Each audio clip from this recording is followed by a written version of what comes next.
dahil sa katotohanang ipinapangaral ng Santa Iglesia Katolika na hindi maitanggi ng mga protestante sa lungatang aral at pahayag ng mga pastor.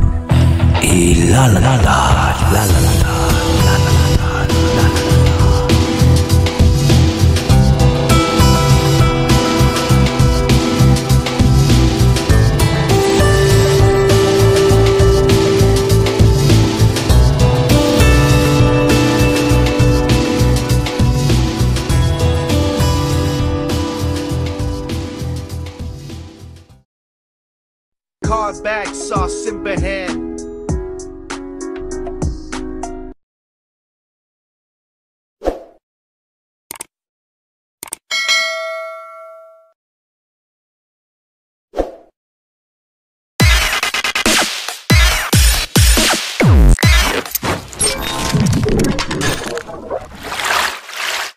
Magandang araw sa inyo lahat mga kapuntos, at sa pagkakataong ito may sasagutin po tayo na isang video na ginawa ng isang pastor. Pastor Lemuel yata ito At patong panoorin po natin. Kami nila og mga sulpot. Kay kuno sa dakong simbahan kami wala mahimuot. Ang aligasyon nila, sige daw mi pangdaot. So dinaan niya sa tula. Kahit na may kodigo siya, kitang-kita naman, mahalata. Okay, ito naman ako ngayon, sasagot sa kanya, idadaan ko rin sa pamamagitan ng tula. Pero hindi tula na gaya ng ginawa niya, kundi tula na para bang magkatugma lang ang bawat letra. Ito ang masasabi ko. Kung binansagan man kayo ng mga sulpot ng ibang mga Kristiyano, hindi yun dahil naninira kayo. Yun ay dahil may Kristiyano na nga sa mundo, bakit lumitaw pa rin kayo? Kami rito, pinagbabawalan ni Father Darwin at tawagin kayong sulpot. Dahil kahit paano yan ay nakapagdudulot sa inyo ng matinding kirot. Masakit man ang totoo, kapatid, pero totoo ang totoo.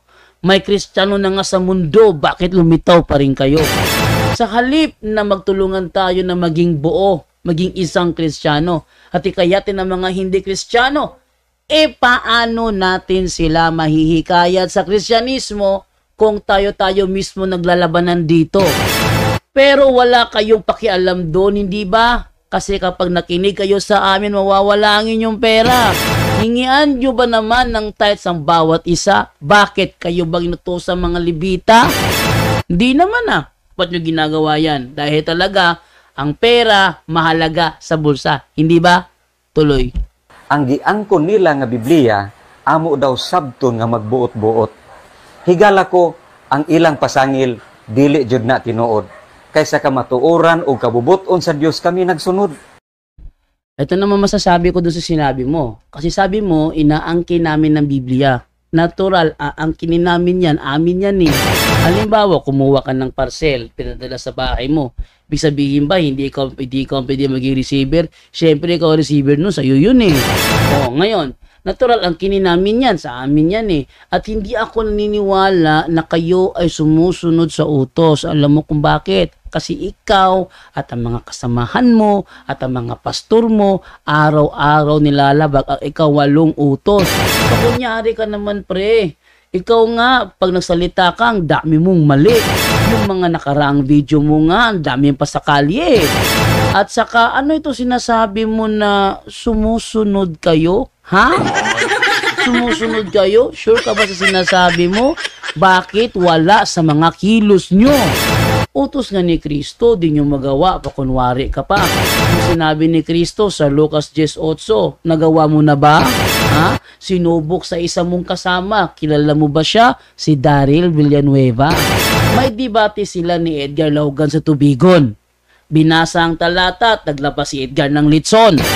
Si Daryl Villanueva naman hindi na kumain, sinabihan pa ng bastos ang naghain. Di ba? Ano masasabi mo doon? Pagsunod ba sa utos yon? Tuloy. Among pagtuo, subay jud sa iyang mga pulong ug kasulatan. Ay kasinungalingan yan. Sabi niya, ang gawin nila ayon daw sa kasulatan. Saan kaya mababasa sa kasulatan ang hukom investigatiba? Kahit sa ang version ka pa maganap, hindi yan makikita. Alam mo kung bakit? Kasi bunga lamang yan ng kanilang mga maling haka. Sabi ni Pablo sa unang Korinto, maaari kang kumain ng anumang karne na binibenta. Kaya kung bibili ka, huwag kang magbati sa konsensya. Pero ang ginagawa ng mga Sabadista, lahat nakabati sa konsensya. Tapos sasabihin mo, sumusunod kayo. Ayon sa kasulatan, hindi namin nakikita yung mga pinagsasabi ninyo. Ha? Tuloy. Sagdi lang o gamay mi, basta sa Dios kami nahimutan. Ito naman ang masasabi ko, hindi ako naniniwala dyan dahil ang Diyos ay hindi natutuwa sa mga tao na mga bintangero. Tinan mo ano ginawa ng mga SDA kay Amik na lumipat sa Katoliko. Naaalala mo ba o hindi mo lang alam? Kung ano-ano mga kalokohan na ginagawa ng mga SDA sa kanya. Ha? Pinagbibintangan siya na daw binayaran ng mga Katoliko. Binilhan pa raw ng bao-bao. Sino may sabi niyan sa Alvin Sanchez, kasamahan mo mismo. Sabi niya, binilhan ng bao-bao, binigyan ng pera para magkatoliko. Sabi naman ni Amik, hoy, asan prueba mo? Walang maipakita itong si Alvin Sanchez. Pati ba naman si Jolito nakikisaw-saw din? Oh. Ngayon, kung ano-ano binagbibintang ninyo, palayain nyo na yung ayaw na sa inyo. Ang problema kasi, alam mo, ha?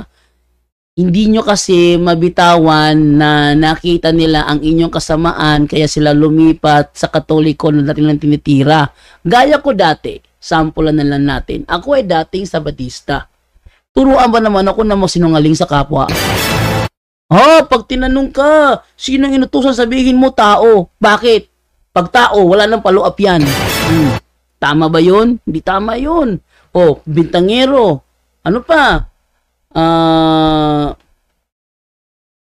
Patutsada.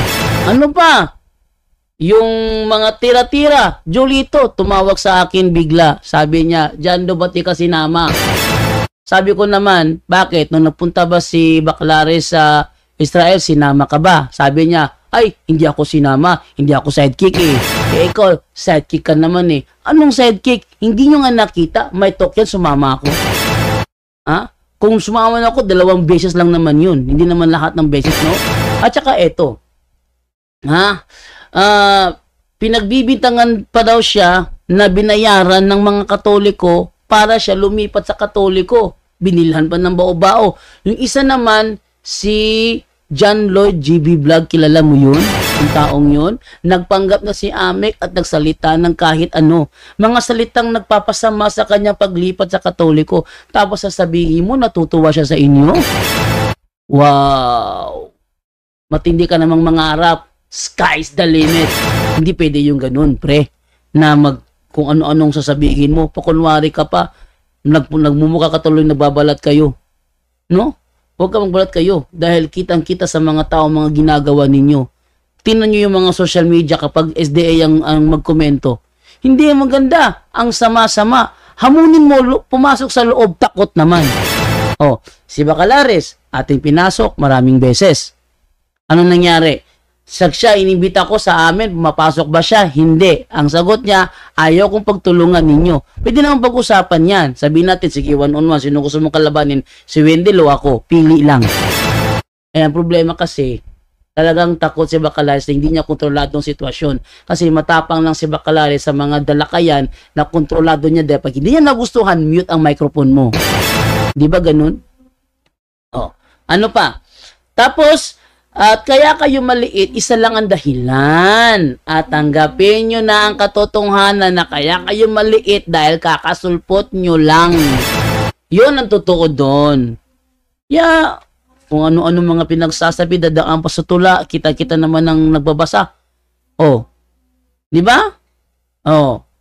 Kaya, kung tayo nagbabasa, yun ay dahil sa ating sinasabi, atin mo ng nilalagyan ng letra para naman sa sakali pag tayo magsalita tamang-tama. Ang problema nga lang yung sa iyo kitang-kita ng pakunwari masyado. Yun ang problema doon. Ang sulpot kadtong wala magsunod sa kamatuoran. Okay, sagutin naman natin yung kanyang sinabi doon. Ang sulpot daw yaong mga hindi tumatanggap ng katotohanan. Ano ba naman yan? Pati ba naman salitang sulpot hindi mo pa maintindihan? Kapag sinabing sulpot, means sumulpot. Saang diksyonary mo nabasa yung sinabi mo na kapag sulpot sa lungat sa katotohanan? Maliban na lang siguro kung sadyang natatamaan kayo kaya nasasaktan ka, iniiba mo ang pakahulugan nito. Huwag niyong ibahin. Pag sinabing sulpot, ibig sabihin sumulpot. Huwag niyong babaguhin dahil hindi tama kapag binago niyo ang meaning. Halimbawa, term protestante. Ano bang protestante? Protestante means mga umalis sa Iglesia Katolika, mga Kristiyanong iglesia nagsilabasan sa Iglesia Katolika. Sila tinatawag na protestante. Ginagawa nyo pa ng ibang meaning. Protestante daw sa lungat sa kautusan.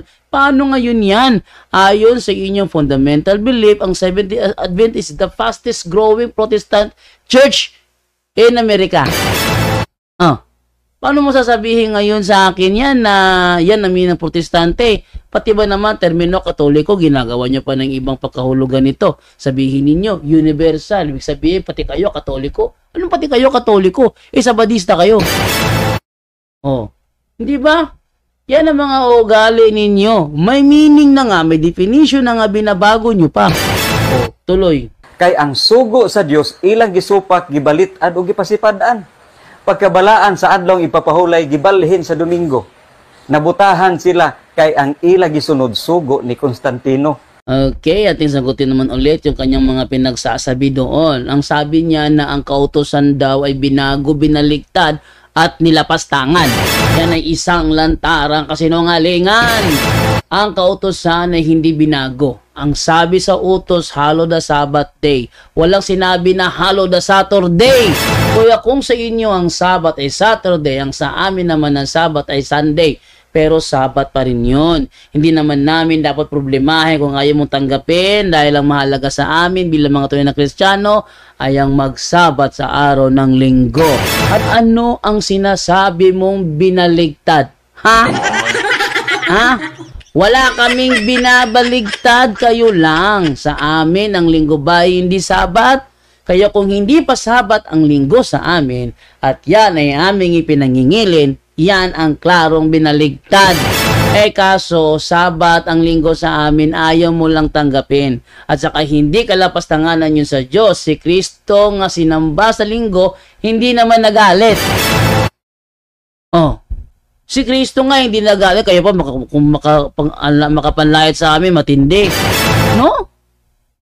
Eto pa. Pero kayo mga Sabadista, kung makapanlayat sa amin, wagas. Tapos sasabihin mo, natutuwa siya sa inyo. Hindi natutuwa ang Diyos sa mga mapanlait na mga tao na gaya ninyo. Tuloy.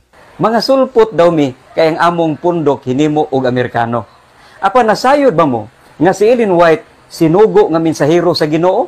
Ay hindi kami naniniwala na siya ay sugo ng Diyos. Kasi yung mga pinuturo niya kasinungalingan nyo. Nakalain mo nakita niya si Enoch sa planeta na may 9 na buwan. Tama ba yun? Tsaka yung sinabi mo kanina na yung aming susunod utos ni Constantino, kasinungalingan na naman yan. Wala pa si Constantino sa mundo. May nagsasabat na sa linggo. Kaya nga sabi ni San Ignacio nung 110, ang mga Kristiyano hindi na nagsasabat sa Sabado kundi sa linggo. Nabasa mo ba yon, ha? Sabi ni San Ignacio, Christians is no longer observing the Sabbath, but living in the observance of the Lord's Day. Kasi no longer observing the Sabbath, therefore ang Lord's Day is not the Sabbath day. Kaya nga, ang mga Kristiyano hindi na nasasabat sa Sabado, kundi sa linggo. Wala pang Constantino nang sabihin yon ni San Ignacio. Isa pa, walang kapangyarihan si Constantino sa Katoliko. Hindi na nga siya pare, hindi pa siya obispo. So ano yung kanya kapangyarihan sa amin? Wala. Si Ellen G. White naman, hindi ako naniniwala na sugo siya ng Panginoon. Tanga lang, maluloko doon. Kung talagang sugo siya ng Panginoon, wala sana siyang ugaling bintangera. Sabihin ba naman niya na may impyerno ng mga Sunday keepers? Saan niya yung nabasa? Ngayon, hindi ba nagkakamali siya? Saan nyo? Kayo mga Sabadista, meron ba kayo nabasa sa Biblia? Sunday keeper, may impyerno? Saan nyo nabasa? Tinitiyak ko sa inyo, wala kayong may pakitang talata. Alam nyo kung bakit? Kasi kasinungalingan yon na sinasabi ninyong sugo daw di umano. Tuloy. Ang iyang mga sinulat og tambag makapabag-o jud sa tao. Ang kanyang mga sulat daw nakapagbabago ng tao. Tama yon, from better to worse. Hindi ako naniniwala na itong si Ellen G. White sugo. Bakit? Kasi lumabas siya sa iglesyang totoo. Ang tunay na sugo, hindi lalabas sa iglesyang tatag ni Kristo. Pero ano ginawa ni Ellen G. White? Hindi hinanap ang iglesyang tatag ni Kristo, bagkos nagtayo ng sariling kanya. Kaya hindi ako naniniwala sa mga pinagsasabi niya. At saka tanggapin mo na lang ang totoo. Na yung Ellen G. White ninyo may topak din sa ulo na sinasabi yan ng mga eksperto na si Ellen G. White na disgrasya, sinasakyan niyang kotse, nabangga, may nagkaroon ng depekto. Kaya pag sinasabi ninyo sa amin na siya sugo ng Panginoon, lalo kami hindi naniniwala. Akalain nyo, sabi niya, sa padista may impyerno, naniniwala ba kayo doon? Sige nga, sabihin nyo nga sa akin, totoo sinasabi ni Ellen G. White na mga Adventista, yoron nga to sa impyerno. Sige nga, sabihin nyo nga sa akin yon. Tuloy. Mga tagna niya nangatuman karon og kaniadto. Ay, hindi ako naniniwala dyan sa mga pinagsasabi mo kasi yung mga Sabadista nakakaharap ko. Pag binasahan ko ng libro nyo, sabihin nila kasinungalingan yung mga pinagsasabi sa libro na yun. Sabi doon, ang mga Adventista I shall be brought down to hell. Sabi ng mga Adventista, I don't know no matter hell. Bakit? Kasi di nila maintindihan ba't sinabi ni Ellen G. White. Kasi sabi nila ngayon, di totoo yan. Sabi nga ni Alvin Sanchez, tamper yan. Oh. Sasabihin mo, nangyari, totoo, nangyari, hindi nangyari, totoo. Sabi ni Kristo, may mga tupa ko na wala sa kawan na ito. Sila'y kailangan din naman dalhin ko rito. Ano ginawa ni Ellen G. White? Inilayo ang mga tao doon, nagtayo ng sariling inyo. Ano yon? Yan ang Seventh-day Adventist Church. Sugo ba yan? Yan ba ang sugo para sa inyo? Sabi ni Kristo, ang mga kanyang karne, ang kanyang mga tupa, papasukin sa kanyang kawan na ginawa ni Ellen G. White, nagtatag ng sariling kanya, ng sariling inyo. Seventh-day Adventist lumitaw sa mundo. Oh. Lumitaw, lumitaw, lumitaw. Sa ibang termino, sumulpot. Tuloy. Sulpot daw mi, kay dili mi mukaon og baboy. Mukaon din mi, bisag dili ipalamoy. Sa mga Israelita, hindi pinapakain ng baboy. Deuteronomy 14:21, ipinabibigay sa mga banyaga. Pinagbibigay sa banyaga para kainin nila. Sa madaling salita, ang kautusan sa Levitico 11, seremonya loyo, ay maniwala. Basahin mo sa The New Living Translation, seremonya loyon. At dahil seremonya loyo, anong turo ng mga Sabadista patungkol sa bagay na yon? Ang seremonya lo, inalis na ni Kristo. Ay hindi na kailangan sundin. Pero mga Sabadista, nandoon pa rin. At saka, ano sinasabi niyo na ang baboy hindi kinakain? Ano yung hindi kinakain nga sa Biblia? Isaiah 65, kinakain ng mga Hudyo. Pero nakapagtataka, pagbasa sa Isaiah 66, pinagbibintang sa Kristiyano. Hudyo yung kumain nun, yatas mo lang ng basa eh. Hindi ba? Kaya yan ang problema sa inyo. Masyado kayong bitangero. Ano sinasabi mo, hindi pala mo, hindi pinapakain yung baboy? Bakit? Kristiyano ba inutusan doon o mga Israelita? O mga Israelita, sabi nila, Israelita tao yung mga Israelita. Ikaw tao ka naman eh. Di damay ka, di ka naman unggoy. O tao ka. Kasama ka sa inutusan ng Panginoon doon. Ganun pala. Bakit sa Deuteronomy 14:21, ano yung ipinagbabawas sa Israel, pwede ibenta sa mga banyaga para makain nila? O, tuloy. Ingon ang Ginoo, ayaw kamo pag-inom og bino, kay ang paghubog-hubog sunogon sa impyerno.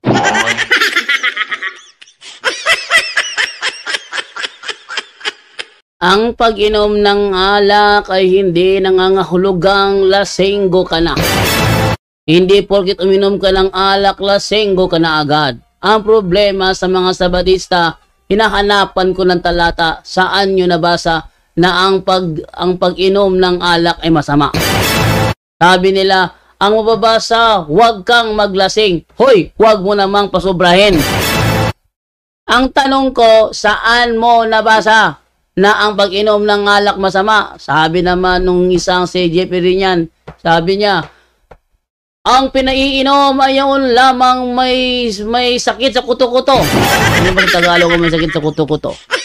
May sakit sa kuto-kuto. Tanong ko sa kanya, yung mga dumaluba sa kasal sa kana, masakit sa kuto-kuto? Lahat ba sila uminom ng bino? May sakit ba sa kuto-kuto? Si Jeffrey niya, hindi na nakasagot. 3:30 yun. Hindi na nakasagot. Oh. Kaya yung mga pinagsasabi ninyo, sinusobrahan nyo kasi. Napakailan nyo kasi sa sobra. Hindi ba? Sabi, uminom ka ng konting alak. Yung pag-inom ba ng konting alak masama? Sabi ng Jeffrey niyan, huwag kang magpakalasing. Pag uminom ka ba ng konting alak, malalasing ka? Oh, sabi nila ngayon, ano ka ba dyan do? Yung mga lasenggo, pinagtatanggol mo. Bakit? Umiinom ka rin ba ng bino? Eto ang masasabi ko sa inyo. Kahit kailan, hindi ako na-addict sa bino. Bakit? Amoy pa lang ayaw ko nang maamoy. Amoy pa lang ayaw ko nang maamoy. Inumin pa kaya? Yan ang problema sa mga sabadista. Kung kunwari pa hindi uminom, marami akong kakilala, mga sabadista uminom ng ng alak. Uminom ng beer, may naninigarilyo nga kilala nyo? Benjamin Manggubat. Hindi ba? Malakas manigarilyo yon, malakas uminom yon. Yung anak niya, si Amancio Manggubat. Huwag niyo sabihin sa akin, hindi niyo kilala yon. Mga defensor sa badista ang mga taong yon. Kaya yung mga pinagsasabi ninyo, mga tula-tulaan ninyo, di masaya pag challenging masyado. Tayo pumatol sa tula, laban sa tula, nakakainganyo. Kaya itong episode na ito, talagang iniba ko ito para kung sakali na magkomento kayo, bahala na kayo. Ang sa akin lang dito, totoo ang mga sinasabi ko at yung mga pinagsasabi niya, pawang mga kasinungalingan lahat. Bakit? Unang-una, iniba ang meaning ng sulpot. Pangalawa, tayo daw ay under sa utos ni Constantino. Pangatlo, sabi niya, si Ellen G. White sugo. Sinong maniniwala sa'yo? Tanga lang ang maluloko doon. No? Kaya salamat sa inyong panonood dito sa episode na ito ng Straight to the Point. Kahit paano, kahit nahihirapan ako, tumutula pa rin ako para sa inyo. Para labanan yung tulang ginawa ng taong yon. Pastor ba yun? Pastor ba yun? Nalala ko, hinamo niya ako dati. Pinatulan ko naman, sabi ko sa online, hindi na nag-contact uli. Oh? Ano kayang nangyari? Okay, so ganito na lamang po tayo at maraming salamat po sa inyo panonood dito lamang sa Straight to the Point.